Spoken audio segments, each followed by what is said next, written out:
বৈষম্য বিরোধী ছাত্র আন্দোলনে আহত আরও একজনকে চিকিৎসা সহায়তা এবং স্বাবলম্বী করার জন্য আর্থিক সহায়তা করেছে বর্ডার গার্ড বাংলাদেশ বিজিবি। সকালে পিলখানায় বিজিবি সদর দপ্তরে আহত রাইসুর রহমান রাতুলের হাতে আর্থিক সহায়তা তুলে দেন বিজিবির কর্মকর্তারা। সম্প্রতি চিকিৎসা সেবায় এবং কর্মসংস্থানে আর্থিক সংকটের কথা উল্লেখ করে সামাজিক যোগাযোগ মাধ্যম ফেসবুকে স্ট্যাটাস দেন রাতুল। তার নজরে আসে বিজিবি কর্মকর্তাদের।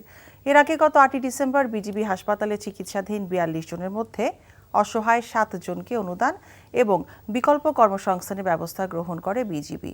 আরও 100 জন আহত ছাত্র জনতাকে অনুদান এবং পুনর্বাসনের ব্যবস্থা করা হচ্ছে বলে জানান বিজিবির কর্মকর্তারা।